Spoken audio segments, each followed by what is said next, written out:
Hi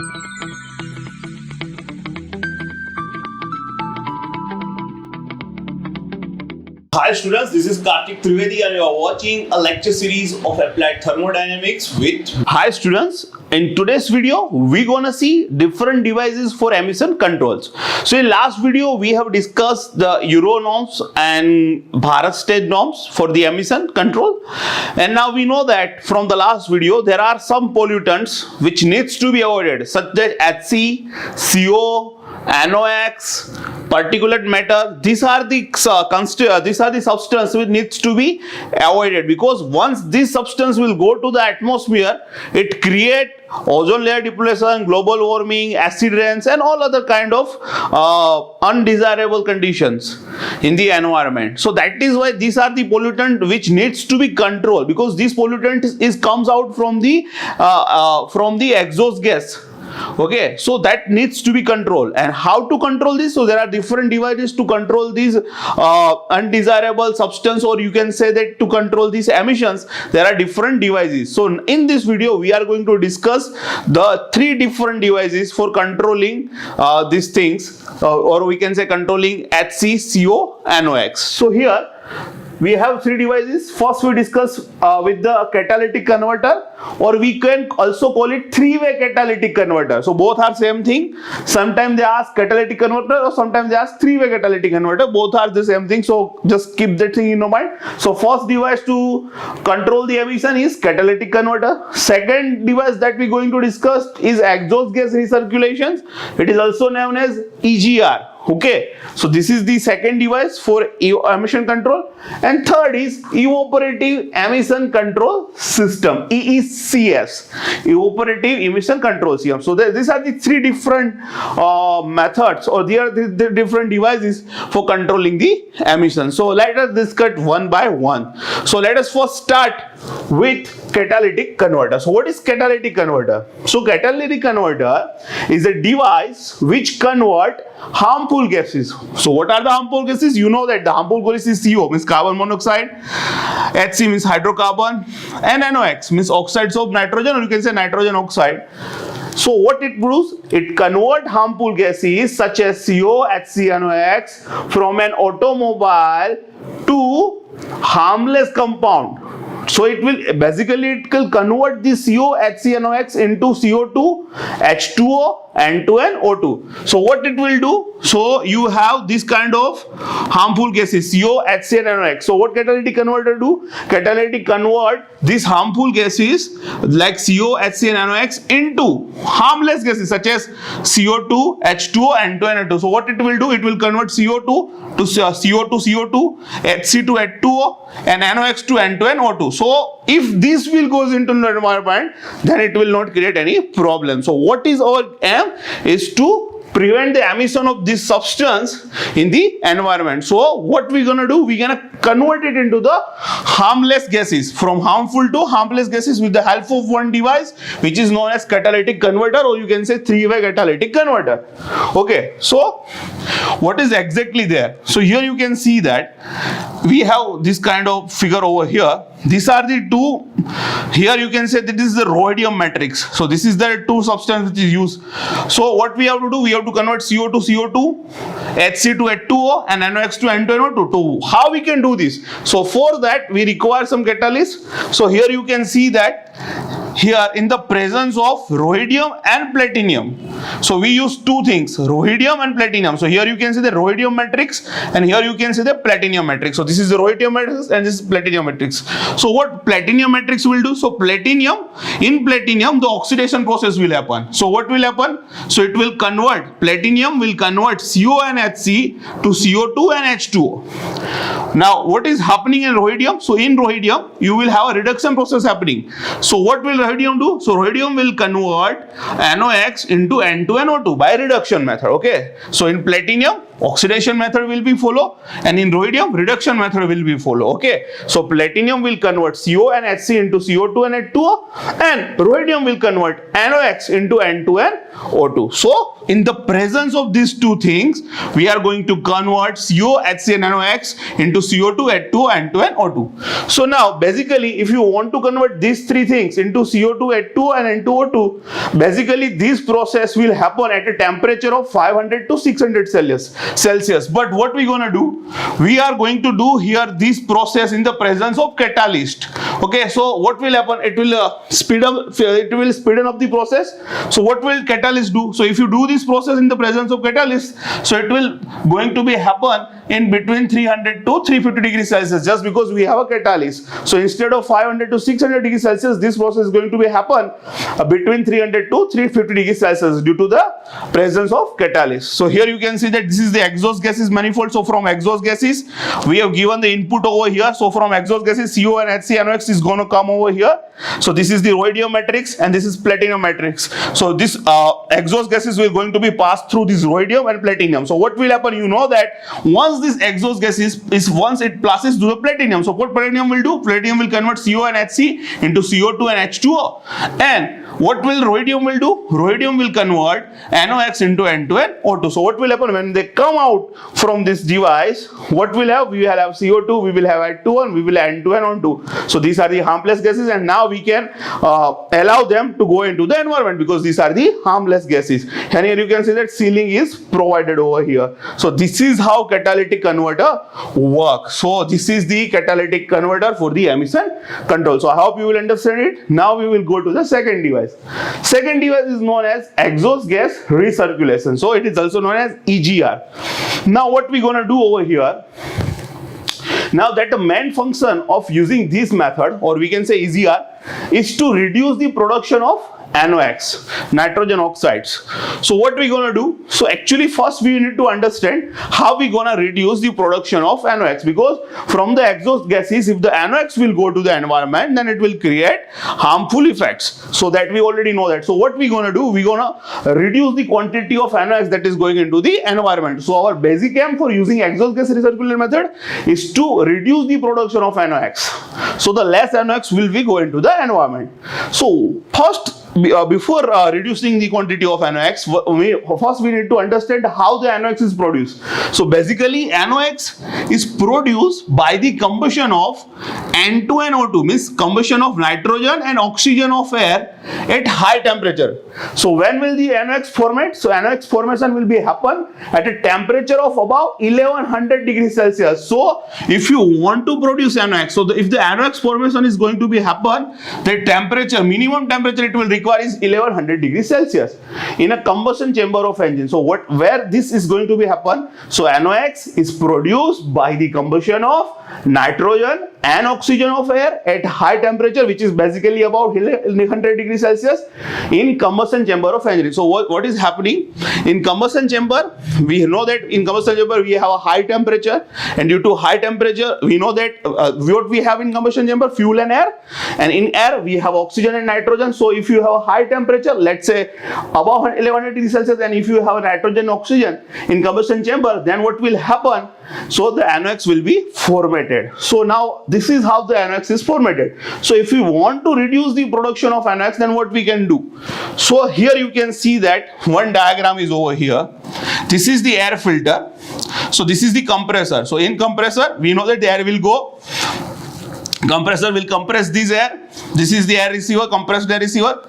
Then this will go to the engine. Then here all the thing will be happen. We know that. Then the last thing is happening is exhaust gases is coming out from the engine, and that it will come over to here. So this is turbine. This is compression. This is turbine. So exhaust gases will come into the turbine. Now some of that might be surprised at why we have connection between compressor and turbine. So what we gonna do? When the exhaust gas is passing through turbine, we are going to utilize that energy for running the compressor. So that is why you can say that coupling of compressor and turbine is over here.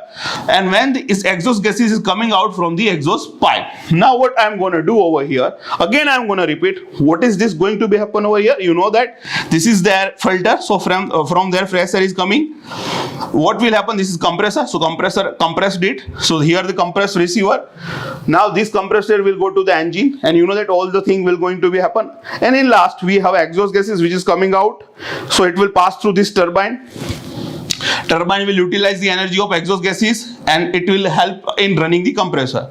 Now when this exhaust gases is coming out from the exhaust pipes, what we gonna do now? Because if you directly supply these exhaust gases to the environment, we know that the NOx will be go to the air and it will create a harmful effect into the environment. So what I'm gonna do, from whatever the exhaust gas is going out from the exhaust pipe, I will bypass some of the exhaust gases through AGR valve, means exhaust gas is circulated, but through AGR valve, some of the exhaust gases, so whatever is going, some of the exhaust gases will be come over here through AGR valve and it will goes to the AGR cooler. And what I'm going to do, this exhaust gases, some of the exhaust gases is going to be mixed with the fresh air. Some of the exhaust gases will be mixed with the fresh air which is going into the compressor. Now what will happen?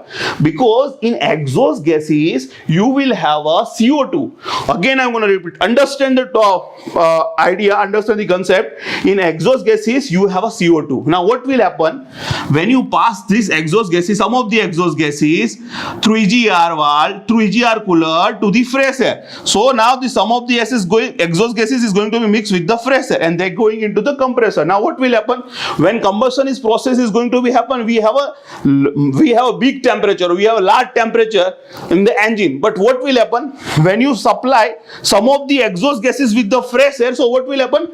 In exhaust gases you have a CO2. So when this CO2 is going to be mixed through this fresh air and is going into the cylinder, and when the combustion process is happening, you will have a large temperature. But what is the property of CO2? The property of CO2 that it will absorb the heat. So what will happen? So you know that when the engine temperature is high, but we have mixed the exhaust gases with the fresh air, so what will happen? CO2 is present in the exhaust gas and that CO2 goes into the engine, and we know that in engine we have a high temperature, so it is basically above 1100 degrees Celsius.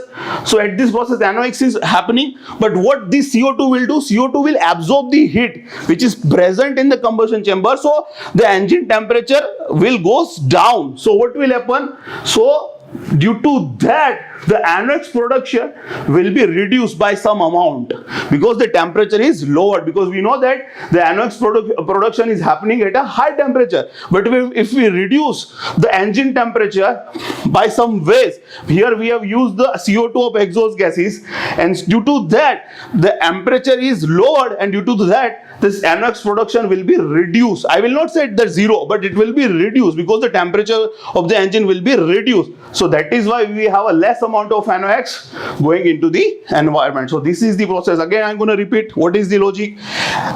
Fresh air go into the compressor, then the compressor will go to the engine, then you will have exhaust gases, it will passes through turbine uses the exhaust gas energy and run the compressor. When this, if we allow directly exhaust gases to the environment, NOx will be go into the environment. So what I will do, I will bypass some of the exhaust gas through AGR valve, then it goes to the AGR cooler. So what will happen? Now the fresh air with this exhaust gas is going to be mixed with the fresh air. Now in this exhaust gas you have a CO2. Now this exhaust gas and fresh air will go into the engine. You will know that in engine what do you have? You have a high temperature. So because this combustion process is happening in the engine, so you have a high temperature. We know that at a high temperature we have NOx formation, but as you have mixed exhaust gas with the fresh air, so that CO2 is present. Due to that CO2 is going to be in the engine. So what is the property of CO2? CO2 will absorb the heat. So what will happen when this CO2 which is in the exhaust gases will go into the engine, it will absorb some of the heat. So we know that NOx is produced at a high temperature, but the CO2 will absorb the heat of the engine, so the temperature will goes down. So the NOx production is going to be affected by that. So NOx production will be reduced due to that, and so that is the main purpose. So that is why here I return to reduce the production of NOx. So this is the process. So this is the function of exhaust gas recirculation. And now the last device, which is evaporative emission control system. So let us understand this last device. what evaporative emission control system do? So the function of evaporative emission control system is to prevent the evaporative losses of the fuel from the fuel tank and carburetor are controlled. So what we gonna do? We are going to evaporative losses of the fuel from the fuel tank and carburetor are controlled. So now what is evaporative losses? So we know that we have a fuel tank. So in fuel tank we know that due to temperature some of the fuel will be evaporate. So evaporate, due to that what? There will be a mixture of fuel and vapor, and if this vapor will directly go into the environment through exhaust gases, there is a chances of hydrocarbon emission, because we know that fuel is made up of hydrocarbon. So what we gonna do? We going to prevent this evaporative losses of fuel. Okay, so here you can see that here you have a fuel tank. So here you can see this is fuel and there are some spaces allowed. Why? Because we know that some of the fuel will be evaporate, so we will have a vapor over here. So for the expansion of vapor we have intended give some space over here in the fuel tank for the expansion of fuel vapor. So now what will happen? From the fuel tank it will go to the vapor separator. So what will vapor separator do? Only vapor will be go ahead, fuel will not go. So we know that. So here from vapor separator only vapor will be allowed to go. Now this fuel vapor will go to the charcoal canister. So this is known as charcoal canister. What is charcoal canister? So it is activated charcoal. So what it will do? Whenever the fuel vapor comes into the charcoal canister, it is property of charcoal canister to absorb the vapor. So what will it do? It will absorb the vapor. So from the fuel tank, I already told you what will happen in fuel tank. Some of the fuel will be overrated. So you have a mixture of fuel and vapor over here. And when this will goes to the vapor separator, what vapor separator will do? Only vapor will be allowed. Fuel will be over here. Vapor will be remain in the fuel tank. So only vapor will be allowed to go ahead. So now this fuel vapor will go to the charcoal canister. What charcoal canister do? It will absorb all the fuel vapor. Now this is what we have done. So we have collected the vapor from the fuel tank to the charcoal canister. Now same thing for the carburetor. We know that in carburetor we also have a vapor. So whatever the vapor that is present in the carburetor, also one of the connections is provided to the charcoal canister. So whatever the vapor which is present in the carburetor, it also goes to the charcoal canister. So what it will do? It will absorb the vapor. So what basically charcoal canister is doing over here? So whatever the vapor present in the fuel tank and whatever the vapor present in the carburetor, that is going to be absorbed by the charcoal canister. And here you can see that this is the purge valve. So what will purge valve do? When the intake manifold is open, means engine is running and you require fresh air. So when the intake manifold is open, so whatever the vapor is collected to be over here, that will be go through the purge valve to the intake manifold. Via purge valve to the intake manifold. So why we are going to do this? What is the reason? So I already told you, if this vapor which is present in the fuel tank or the vapor which is present in the carburetor, if that goes directly into the environment, so it will create hydrocarbon emission. Why? Because fuel is made up of hydrocarbon, and if this fuel vapor which is coming out from the fuel due to the evaporation, if that vapor will go into the environment, it will create hydrocarbon emission. To stop that, to prevent that, what we gonna do? So we know that in fuel tank evaporation is going to be happen due to temperature. So here the vapor will be generated. What we gonna do? Through vapor separator we will pass this vapor to the charcoal canister. Same way from carburetor, whatever the vapor will be there, it will go to the charcoal canister. What charcoal canister do? It will absorb the vapor, and when the intake manifold open, when the fresh air is going to be the engine, when that time the intake manifold is open, through purge valve, all this vapor whatever is absorbed over here, according to purge valve will decide that how much vapor you want to go there into the intake manifold. So it will allow that much amount of vapor to the intake manifold. So what we will do over here, we are going to prevent the vapor losses, or you can say we are going to prevent vapor that is directly going into the environment. So that is how we are going to control the emission. So this is the evaporative emission control system. So these are the three important evaporative emission control system. I hope you will like this video. Have a nice day. Bye bye.